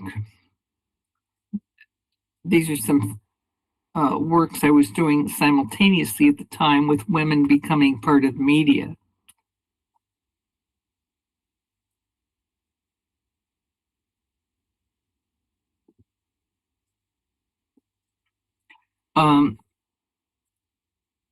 here we have Tilly, the telerobotic doll, and Cyber Roberta, or I call them the Dolly clones. These dolls have adventures in physical space as well as the internet. Tilly's face links people to each other by looking at the world through Tilly, the telerobotic doll's eyes. Viewers become voyeurs.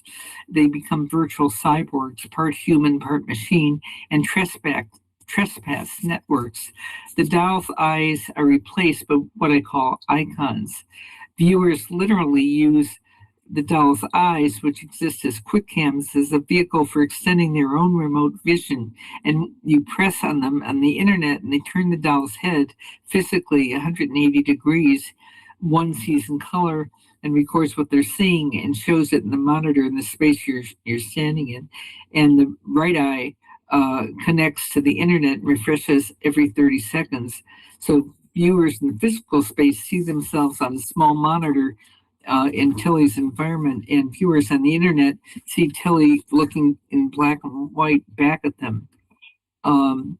Perhaps the most subversive element of new technologies that forces real life to transgress space and enter an artificially based environment, diabolically transfiguring the participants, who not only simultaneously become artificial through the process, but can often only be recognized when they're electronically disguised.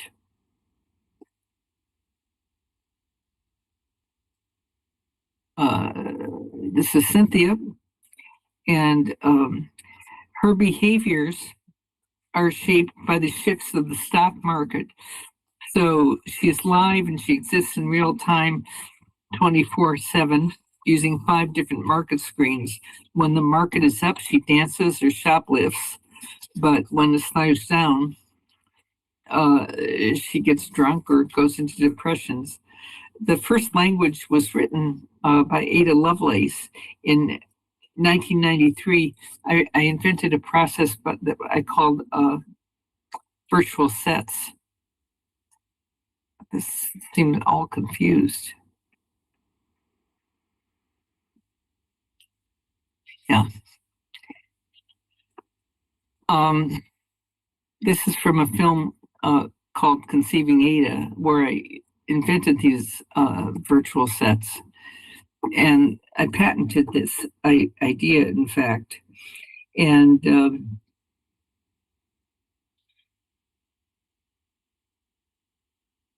I created these virtual sets to avoid the costs and time of using real sets. And even though I patented, everybody else uses the process, but the slightly different. It's too bad I couldn't get a better attorney, but that's what happened. And my next film, Technolist, was about a researcher named Rosetta Stone who created 3 self-replicating automatons, and these clones needed sperm in order to survive. And in order to make an expanded cinema for Technolist,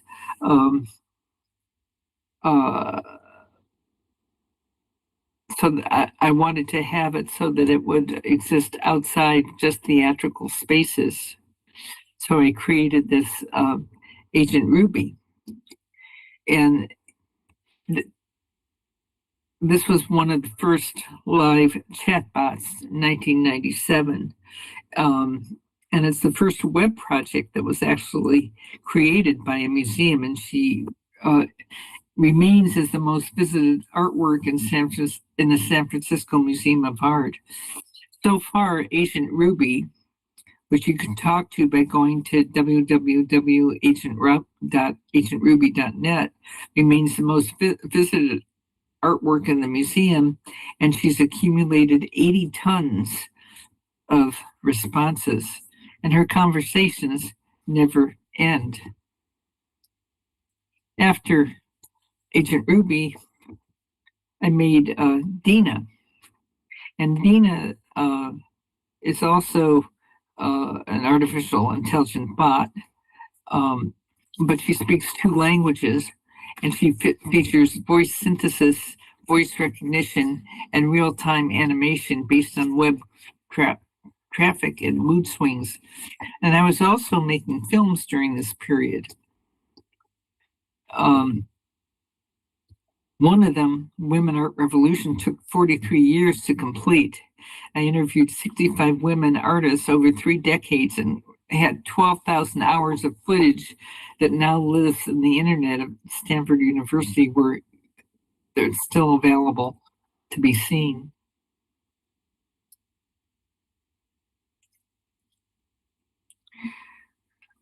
Liborgian mythology was reborn with a vengeance when, as recently as 1995, live cells were placed in 3D bioprinters. When these living cells were placed within ink cartridges, the same ones used in photo printing, they resulted in 3D printouts of pulsated synthetic organs designed for creating transplants into humans. They were fully formed. Instead of inks, plastics medical labs now use patients' actual living cells to replicate organs that their bodies can accept. Perversely, this method of replication simultaneously exists in biological system and becomes a lethal threat to what we were formerly taught was nature. And banks are being established to store archival and DNA sources from plants and animals. Bioprinting not only instigates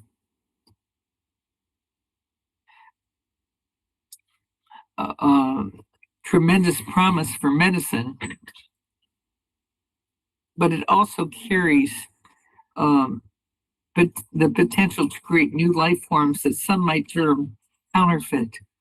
There are long-term consequences for what I term unnatural selections, and these include biological censorship, where wealthy clients have the ability to pre-select designer babies with markers they aesthetically prefer. Gene patenting proffers a fascinating view of what types of ethical and social decisions will be necessary in the future. For example, the Supreme Court ruled that human genes could not be used in experimental tests because it violates the 13th Amendment of slavery. If you own a gene, you own the person. Would you consider this surreal, or is this part of the life that we live? In the future, materials used to create DNA will become increasingly distributed and hybridized, and the implications of this research include not only the creation of a sustainable planet of hybrid life forms, but new species that could survive in anticipated extinction. The Infinity Engine is an installation hub of a multi-platform project that exposes the ethical implications of genetic engineering and DNA and suggests ways to survive this battle of evolution.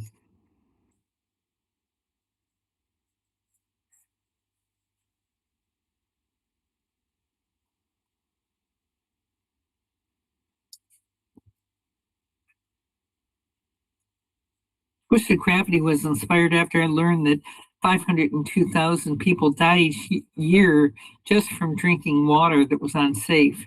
So I made this twist of art and science to create a portable purification system capable of processing contaminated water and converting it into drinkable water, 1 liter per minute, to try to correct climate change, carelessness, and pollution. Jellyfish and bacteria are immortal, and I wondered why humans aren't either.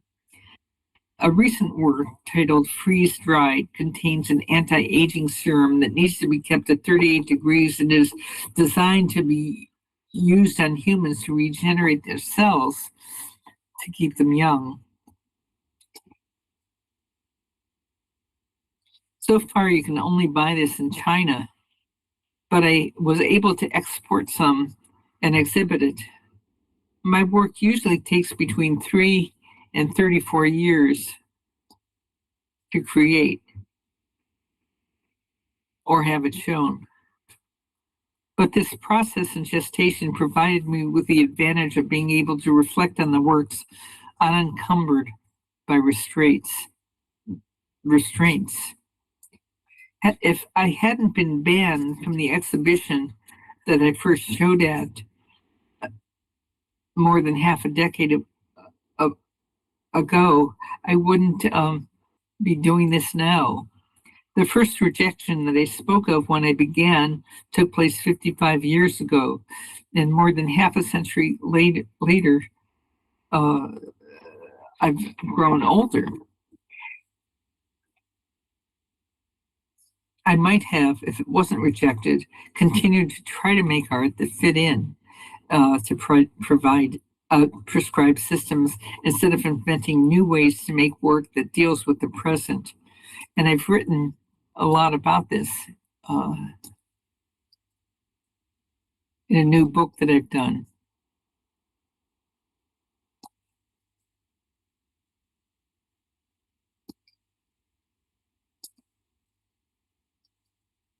This is the order form for the anti-aging serum that you can get from China. This is the anti-aging serum itself, kept in a refrigerator. I mean, it is all about time and the future. So dreaming about what does not exist is vital to securing our shifting reality. And there are two tenets that that have guided me over the years. One is keep your sense of humor, and second is don't throw anything away, especially your memory. And I could still hear, looking back, some of my early work, including my giggling machines, having the last laugh. Any questions?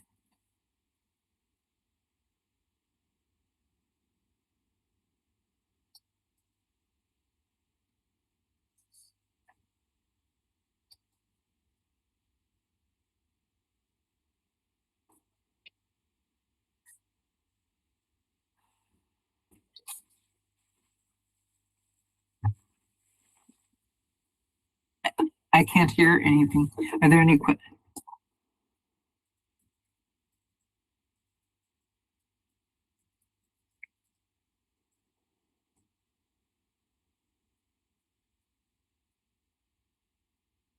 I can't hear.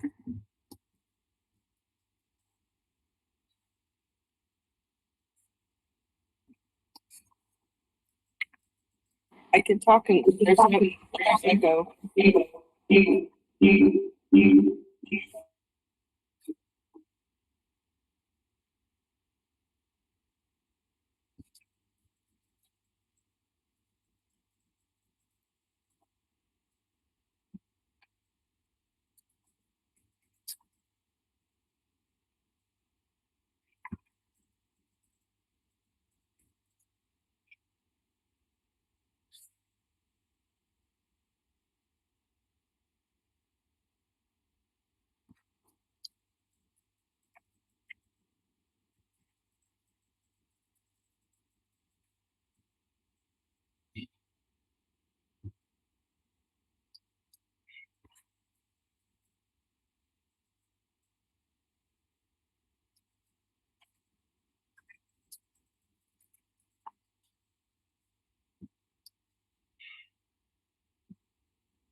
Oh, the question is, am I using AI and what I'm doing now? I was using AI since 1986. It didn't have a name at that time. but some of the works do and some of the works don't. I'm doing a lot of drawings, and I'm also dealing with anti-aging ideas. So if I need it, I will.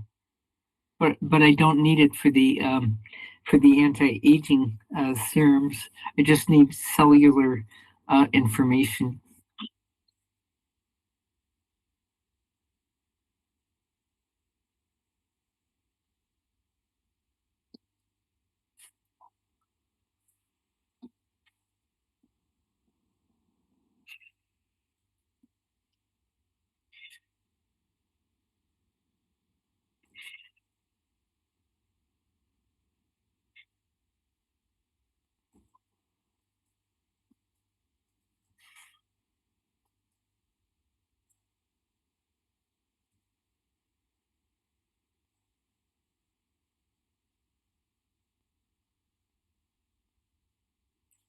Kind of.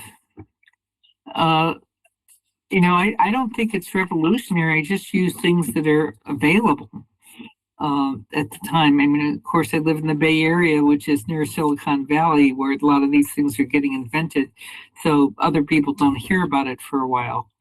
I don't think of myself as revolutionary at all. I just try to, I find it more interesting to use technology that isn't acknowledged than than other things, although I still do a lot of just drawings, because drawings to me are like writing and they show me what I'm thinking.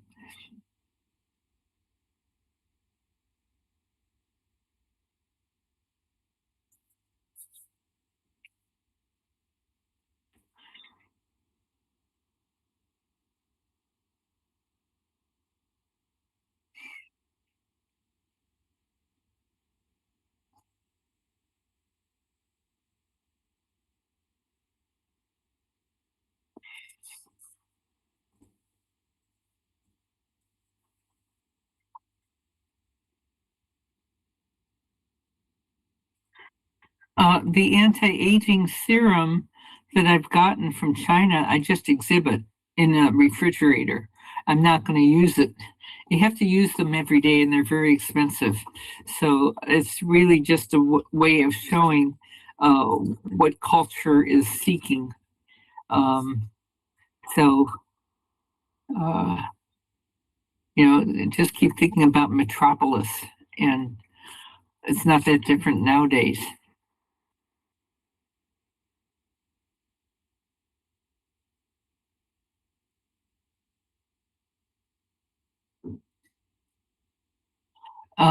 What's my take as to why humans are fascinated with what? What's the last word?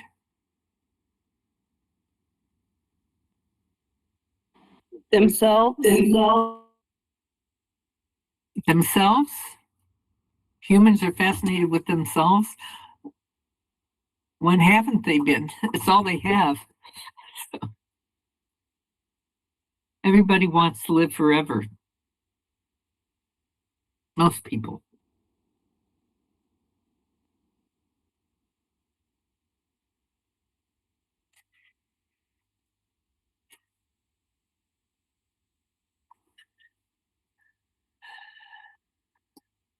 I see.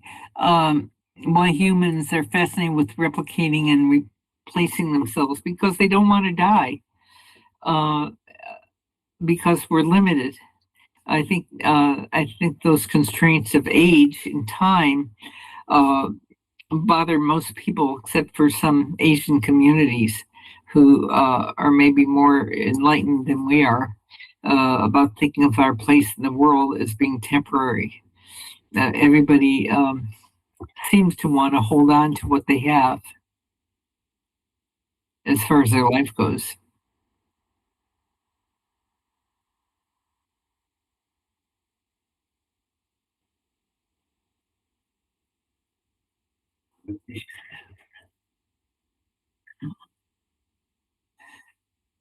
Um, so it's about projects that support other artists. I'm not, when I did the floating museum, I had something like 300 artists who I helped do work outside of the traditional system because the traditional system was too conservative and wouldn't show really interesting contemporary artworks. But I did that, and now I'm uh, just interested in doing works about new technologies or what's happening in real life that uh, pertain to how we think and feel about ourselves. I work with programmers and scientists more than I work with other artists. I didn't go out and raise money for other artists the way I used to at one point. Because I wasn't funded to do that.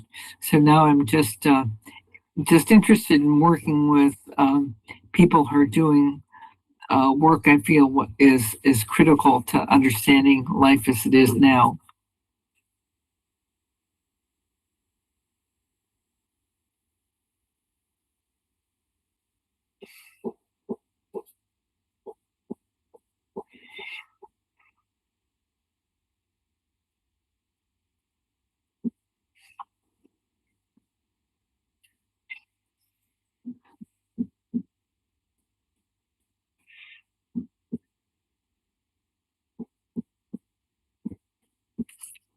Are, are there other questions?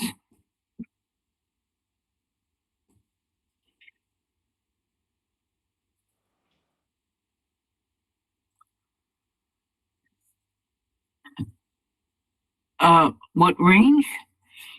What range are the works I'm doing now? I'm doing a lot of drawings and doing work really about life extension that have a basis in science. As I majored in biology, not art.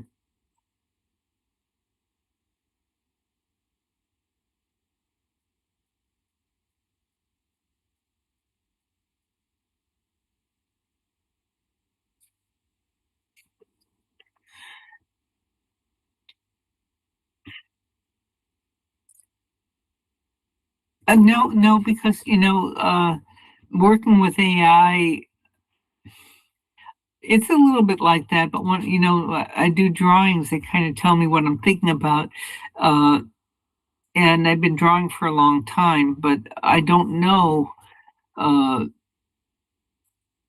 I don't really know enough about AI to treat it in the same way I do a drawing. It's always, and it's not just AI, it's all kinds of other things that are being invented.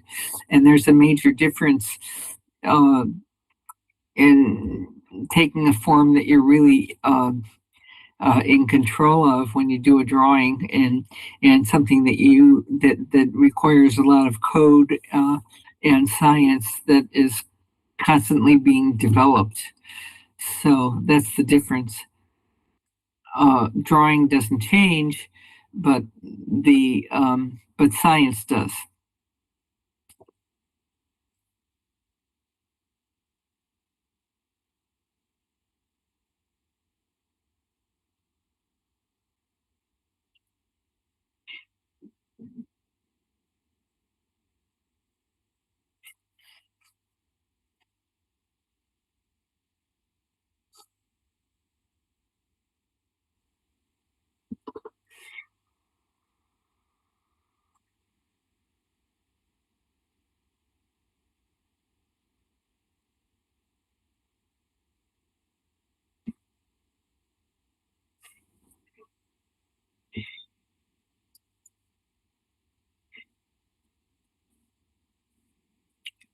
Are there any other questions?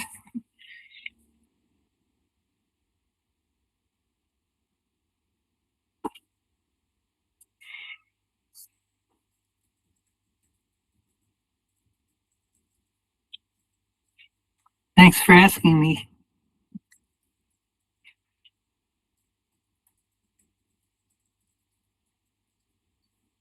Hi. Yay! Echo claps. Thank you.